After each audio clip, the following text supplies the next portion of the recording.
Hola, muchas gracias por ver nuestra ponencia y por sus comentarios. Los saludamos desde México, mi compañero Ricardo Prado y yo, Alberto Ruiz Méndez. Nuestro trabajo se titula ¿Quién defiende la democracia?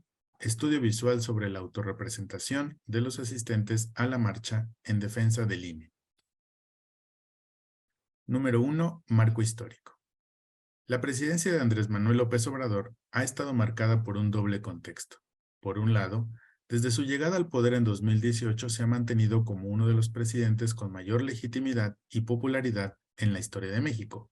Pero, por otro lado, su estilo de gobernar ha incluido la confrontación directa con otros órganos del gobierno, la sociedad civil, periodistas, empresarios y la clase media.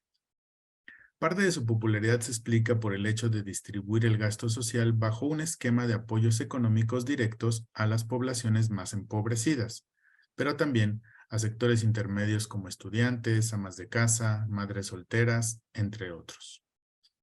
Esta estrategia le ha servido para abanderar un discurso de defensa del pueblo que, desde su campaña electoral, ha entendido como todas aquellas personas excluidas y afectadas por el sistema neoliberal aplicado por gobiernos anteriores. En su discurso político, todo aquel que esté en contra de su gobierno está en contra del pueblo.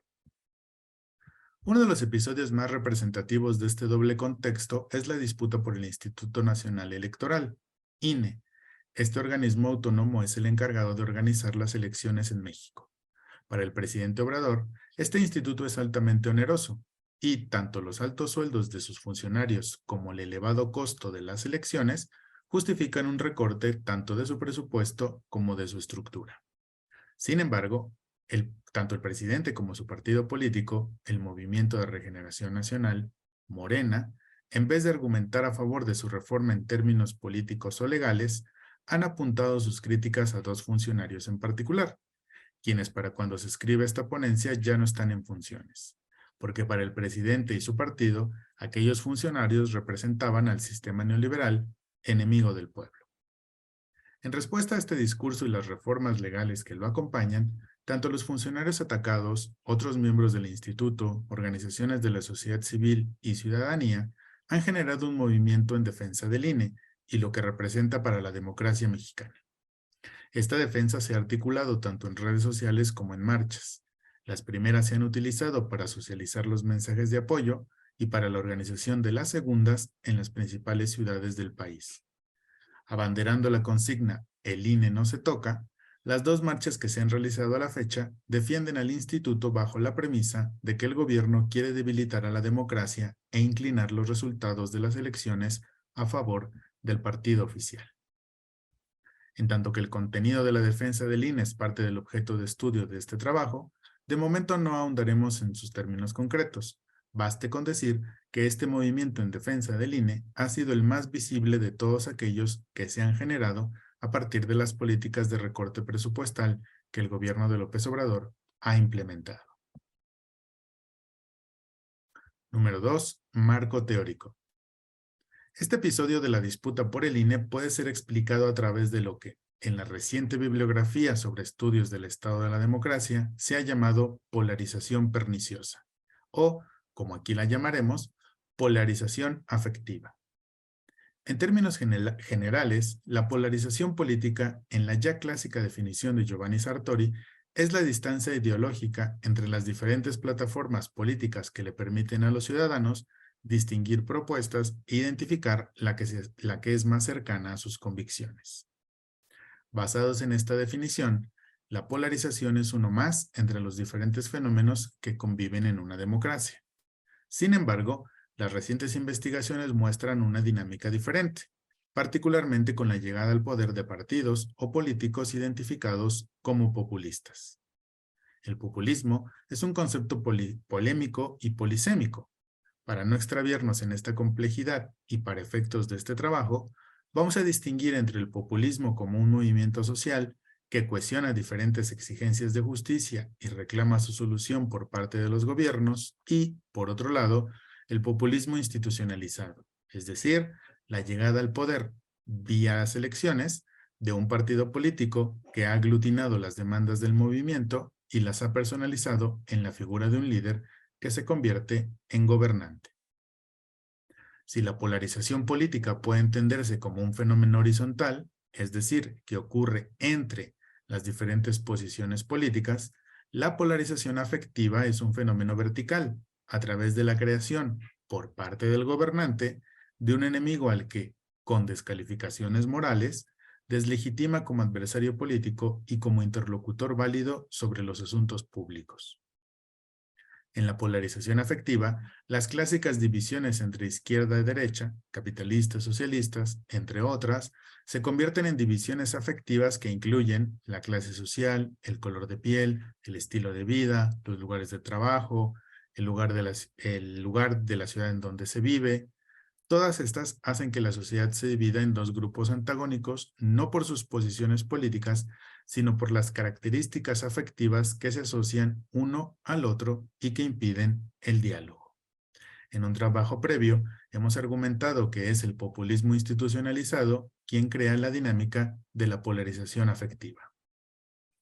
Para el caso mexicano, si bien se puede argumentar que esas diferencias afectivas ya eran parte de la sociedad, en esta investigación asumimos que el discurso presidencial ha sido un catalizador de la polarización afectiva.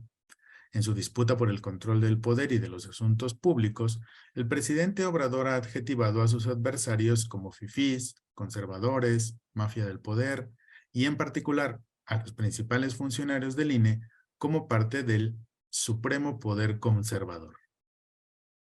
Con estas etiquetas, principalmente fifís y conservadores, el presidente ha creado la figura de un enemigo político que no es un interlocutor políticamente válido, que, al defender los intereses de unos cuantos y mantener el régimen neoliberal que tanto ha dañado al pueblo, está en contra de este y de su proyecto de nación.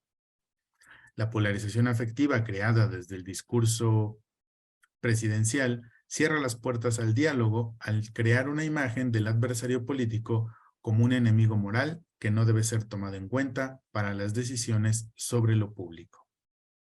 A partir de este marco teórico, esta investigación tiene por objeto de estudio los mensajes escritos que los asistentes a las más recientes marchas en favor del INE utilizaron para identificarse a sí mismos y para comunicar el propósito de su movimiento. Siguiendo el contexto de polarización afectiva, la hipótesis que se pondría a prueba es que aquellos mensajes reflejarán el rechazo, tanto al presidente como a su propuesta de reforma del INE, en términos afectivos, es decir, con descalificaciones morales como las que él utiliza. Número 3.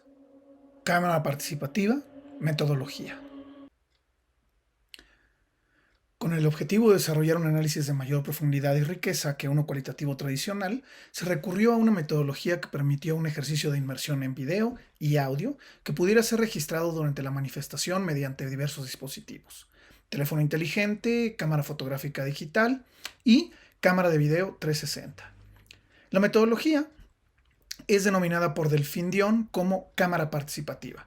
Dicha metodología tradicionalmente se empleaba para la investigación de mercados. No obstante, en la actualidad ha migrado de manera exitosa a otras disciplinas, como la investigación en ciencias sociales. El objetivo principal de esta metodología es registrar experiencias con la finalidad de entender comportamientos. Sin embargo, para el presente estudio, se concentró la atención en los mensajes de representación gráfica de los que se hizo mención previamente, ya que esto permite categorizar una parte específica de los múltiples mensajes que se pueden registrar e interpretar en un ambiente 360 sumamente complejo. Esta metodología consiste en elegir un evento donde se puedan observar desde la antropología visual las categorías que se requieren para observar el fenómeno. De esta manera, el investigador procura convertirse en uno más, mientras se participa de forma natural en el evento elegido, ya que la mera observación y posterior presentación mediante la narrativa tradicional limita la representación de un video que, debido a su naturaleza, es complejo, rico en datos e incluso conmovedor. Para Margaret Mead, la cámara es una especie de arma secreta, omnipotente, omnisciente e invisible que puede registrar un evento completo. Para esto, la cámara se mantiene lo más neutral posible, nunca oculta, más bien como parte de la experiencia con la finalidad de evitar la contaminación del campo. Aunque se puede argumentar que la mera presencia del investigador y el dispositivo pueden considerarse invasivas, todo investigador considera el efecto que tendrá su presencia en el diseño de investigación, ya que cualquier tipo de observación es imperfecta. El investigador en su papel de etnógrafo debe considerar el estatus de sus relaciones como observador y observado. De acuerdo con François Laplantin, este estatus no debe considerarse como una limitante epistemológica, sino como una gran fuente de conocimiento. Esto, debido a que la cámara permite compartir las sensaciones experimentadas de una situación determinada, de manera que se considera una metodología colaborativa, y en este caso, participativa. En la cámara participativa, el investigador busca vivir la experiencia de la misma manera que los demás asistentes. De esta forma, la reproducción de esta será más precisa e impactante para la audiencia, al tiempo que se puede hacer énfasis en diferencias de participación entre el investigador y el asistente a la manifestación. Una vez que el investigador y el asistente compartieron la experiencia, se llevó a cabo la meticulosa selección y codificación de tipo axial de Glaser y Strauss, que permite la selección y afinación de la categorización abierta de acuerdo a los objetivos de investigación, evaluación de preguntas orientadas al texto y la comparación de conceptos. El establecimiento de categorías y subcategorías, consecuencias, contexto y relaciones entre las mismas, así como las acciones de los asistentes, además de un mecanismo de verificación permanente de los hallazgos contra las preguntas de una lógica de razonamiento inductivo para conceptos, categorías y relaciones, además de un razonamiento deductivo en el cual se examinan conceptos, categorías y relaciones del video y la fotografía frente al texto. Finalmente, y con el fin de establecer el contexto, incorporar la información adicional al audiovisual, señalar convergencias y divergencias y desarrollar análisis teórico, se emplean métodos escritos, teóricos, descriptivos y narrativas antropológicas combinadas con expresiones fotográficas, audiovisuales e incluso estereoscópicas en un producto final hipermedia que presente conocimiento y experiencias, que, de otra manera, se verían ampliamente limitadas empleando únicamente redacción científica tradicional. La razón de analizar únicamente las expresiones escritas para el presente trabajo fue clasificar y presentar un ejemplo representativo de un estudio en proceso de mayores dimensiones. Número 4. Análisis visual de la marcha. Durante la manifestación se llevó a cabo el ejercicio de inmersión que fue realizado mediante video y audio 360, fotografía tradicional y dispositivos móviles, además de diarios de campo. Posteriormente, se revisaron los materiales visuales y auditivos en múltiples ocasiones con el fin de identificar escenas en movimiento y fijas que permitieran ilustrar los mensajes gráficos de los asistentes para clasificarlos. Finalmente, se interpretaron mediante la codificación antes mencionada. Previas a la observación, se desarrollaron las siguientes categorías: mensajes gráficos de apoyo al INE y mensajes gráficos contra Andrés Manuel López Obrador, mensajes gráficos espontáneos y mensajes gráficos organizados, además de las subcategorías espontáneos de gran formato y espontáneos de formato aleatorio para la primera, y organizados de gran formato y organizados de formato aleatorio para la segunda. Se reservó una categoría extra denominada hallazgos para los mensajes gráficos involuntarios, que por sus características son representativas de un estilo de vida, o geografía, o un nivel socioeconómico específicos.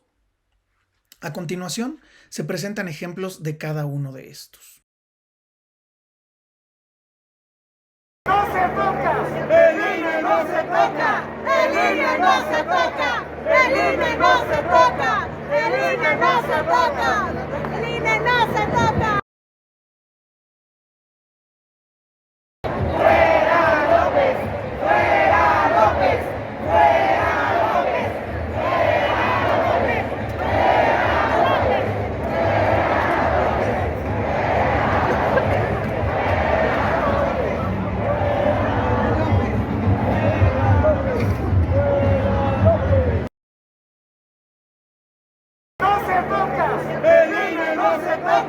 ¡El INE no se toca! ¡El INE no se toca!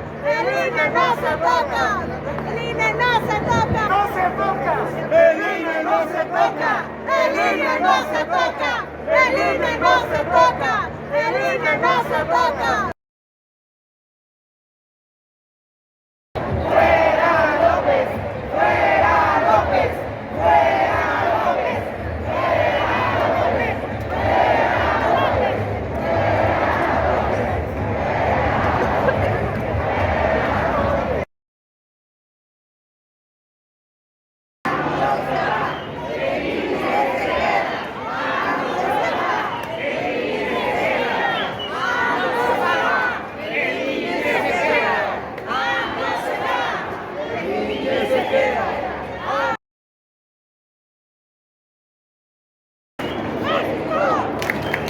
¡México! ¡México! ¡México! ¡México! ¡México! ¡México! ¡México!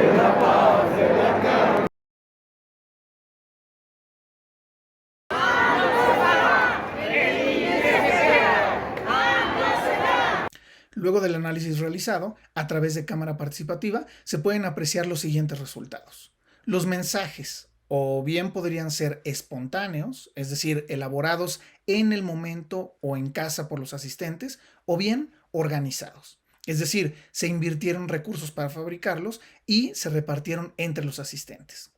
Los mensajes tenían un claro componente electoral, es decir, las personas querían comunicar su apoyo al INE y la protección del sufragio. Los mensajes contenían un texto democrático, es decir, expresan el riesgo que el plan B significa para la democracia.